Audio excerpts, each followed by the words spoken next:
owner and you are looking to gain more clients, create more impact, and more revenue in your business, tune in to Amplify Your Marketing Message with Campbell Rapin. Every week, we're going to take you through how to build an audience of buyers, mastering your marketing message, and making offers that convert consistently. We'll see you all on the inside.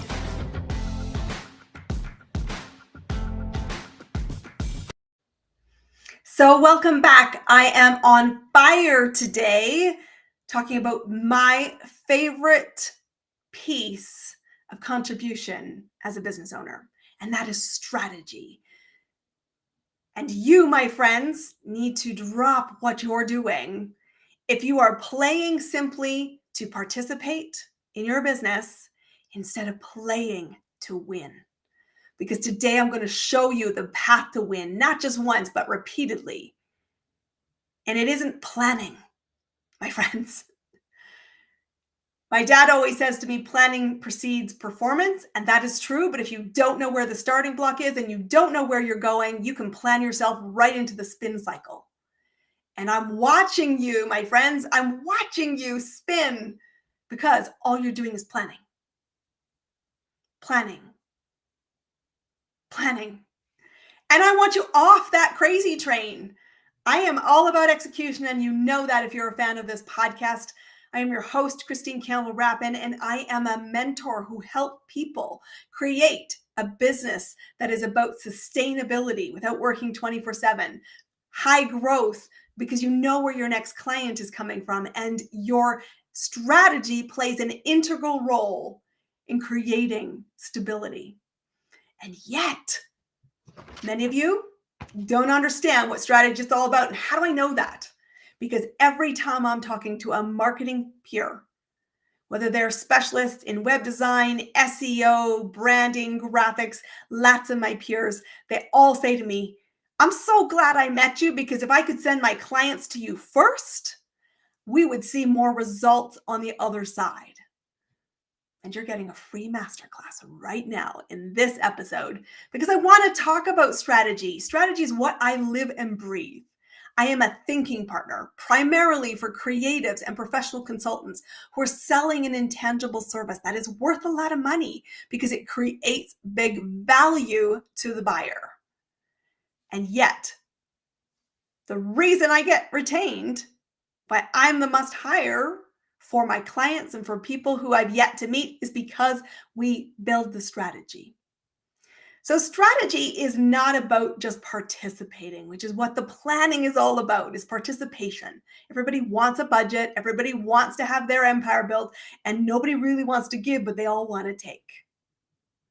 Planning has its place, but don't get caught by the oxymoron, which is strategic planning, because in strategic planning, it is not strategy at all. Strategy is about the integrative choices that lead your decision making. It is not about perfection. It is very uncertain by its very nature, and it is the difference of whether you make it or don't as a business owner. So don't skip it. I always think that strategy is about choice, and particularly 4 choices that you're making. And you need to be able to answer all 4 of these questions, and not just answer them once and put this on a shelf or on a Post-it note. I actually think you pull these 4 questions into a 1-page document, and every time you're making big decisions about resource, bandwidth, or people, you're evaluating the options against this guiding light, this strategy that we all agreed to. First question, simple one. What field are we choosing to compete on? That can be a vertical, a geographic area, but a specific place where we're going to go look for being able to identify and attract our buyers or customers. And I will tell you that the world should not be this specific playing field you start from, especially if you're a small business. The more specific your market, the better. And that isn't easy always to find the market, because you've got to find a market who will pay for you, not just a market who's entertained by you. Don't get caught as the likable expert. I want to make you the must hire, and the strategy is a key piece of that. But you need to define the playing field on which you want to play. Second question to this is, why are you choosing that market and how will you play on it? That's your go-to-market strategy. That's the programs and services that you choose that you hope will attract on that specific field people with money to pay for your programs and services. And here's a key piece of strategy where I think often I can tell you don't have one, is if you have multiple service offerings. Are they about a cohesive result? Because they should be. If you want to win in the marketplace, people need to know who are you and what do you stand for. Having products and services that don't connect confuses the market. And we all know, you've heard it before, a confused buyer will move past you to the next business that does exactly what you do and chooses to invest with them if it's clearer. So you've got to get clearer on having an umbrella. This is what we stand for. And I tell you, that's a really elegantly simple question. And it is one that you probably answer off the top of your head in a nanosecond. And it sounds like crap and you sound like everybody else. And I don't even know what it means. Ooh, I might feel a little uncomfortable, but that's true. And it's an invitation to do something different. Elegant simplicity in its question.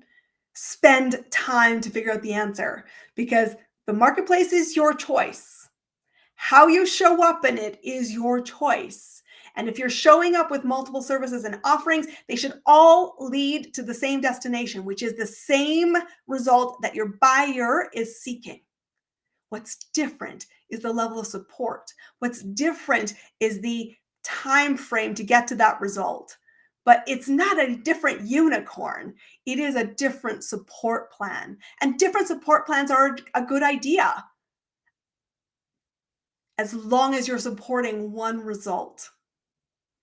Because one result is clear. One result, I understand the choices as a buyer. And it will move you more predictably to the yes. So let's just recap, because this is so critical and so needed. And I hope you're making notes and then going to sit with these questions to answer them. Number one, what marketplace are you choosing? What specific segment will you play on? The field of play, define it. Number two, how are you going to play on that field?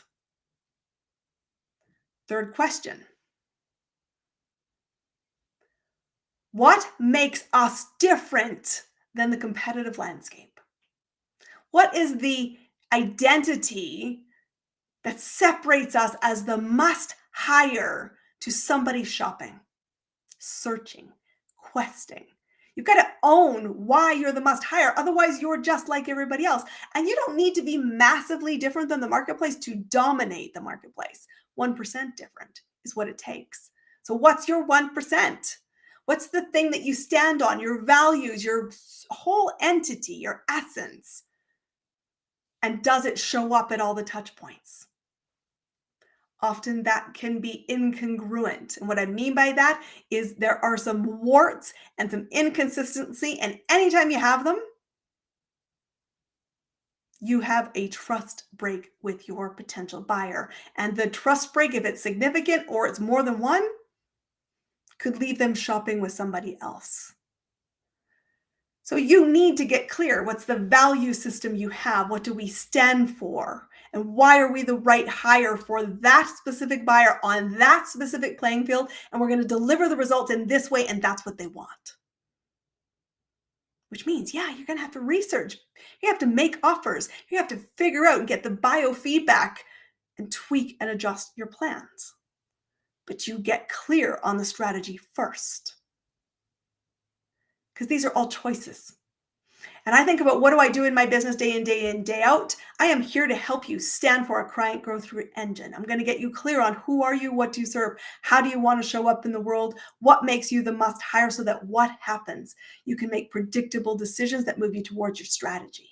So you have confidence your strategy is going to win in the marketplace, not just once, not just accidentally, not once every 3 years, but win consistently.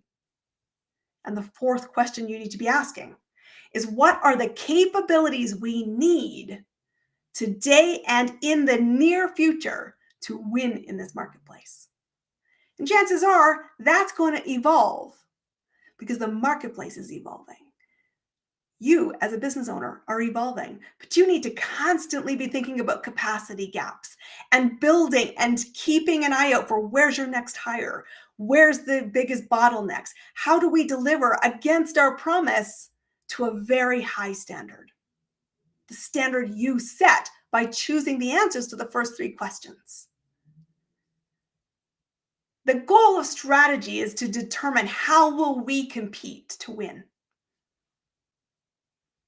You're going to compete in an uncertain dynamic. Strategy by its very nature is loose in its day-to-day feel because you're hoping to attract the buyer. There's no certainty there. You're hoping to put a product or service into the marketplace that somebody will pay for at a profitable rate. You are hoping that that product, that client, and the profit, that there's enough of them to support the business model of a team. What it requires is for you to be a leader in the uncertainty and still make the decisions. Does the actions we're taking, does the plan we want to execute move us towards the vision or not? And that means making some uncertain decisions, but making them nonetheless, so that you can get the feedback loop and you know you have no direct control. But here's the kicker. If you can run your theories, if you can test your market, if you can answer those 4 questions to recap, what playing field do you want to play on? How do you want to play there? What makes you the must hire in that field? And what are the capabilities we need to win? You will what? Win. Not just once. You can win. And once you win once, you can distill it, break it down, and figure out what were the inputs that supported that win so that you can win and choose to win in more ways. Winning in more ways is acceleration. It is scale. It is expansion. And anytime there's expansion, you get to manage the capacity. It's very simple. Strategy is not negotiable, in my opinion. And so many businesses have gone to the execution of the plan without really having the roadmap. This roadmap is 50,000 feet, but it is the guiding principle that leads everything. The guiding principle should be on a 1-page document, not 35 pages of a business plan. The questions you're asking are simple. Who are we? What do we stand for? What are our values? And why would people pay us money? And it will evolve based on your leadership. It will evolve based on the inputs. It will evolve when you have a mechanism in place to run feedback. Doing this shifts you from simply participating in the field of business to being a business that dominates because you stand for the result, which is service-based in nature. I am giving you a call to arms. Don't skip your strategy piece. It's the reason you're spinning. It's the reason you don't have certainty in your decision making. And you think, I'll get to it when I do the annual plan. Well, I'm saying yes, budget. Yes, allocate. Yes, get integrated leaders onto the same page. But somebody must make the choice. And if you're a small business owner, that's you, my friend. You are responsible for the strategy. And that means you need thinking partners. The biggest thing we do at my business is we're strategic advisors. We're helping people build the strategy. We're helping check for congruency. And we can be brought in at any number of places. I have people that come into us and say, can you audit our business? Because truthfully, I'm not sure if we even have a strategy. Or I have a strategy, but I have a really niggling suspicion that the strategy is in the boardroom and not in real life. And I come in and I audit the first impression for them. I said, this is what your strategy looks like on the outside. And often it's a bit horrifying because it is not in congruency. It is in the boardroom and not in real life. I get brought in to help somebody go, this is my business. It's at this stage and that is some level of health, but it's not where I want it to stay. I want to grow it, expand it. I want to redefine it. I want to simplify it. I need to adjust the capacity because what we had got to get to here isn't going to get us to there.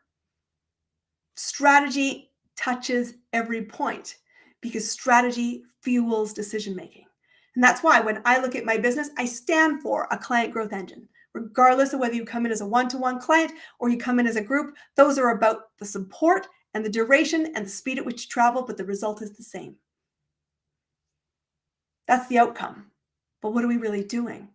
Well, as a strategic thinking partner for my clients, we help them build their roadmap, get really clear on making decisions to support it, and knowing that they can iterate the decisions and they have the leadership to manage different offers, different clients, different economics, and they do that because they have faith that they will be there 6 months, 12 months, 18 months, 24 months. It's not complicated. It is not effortless.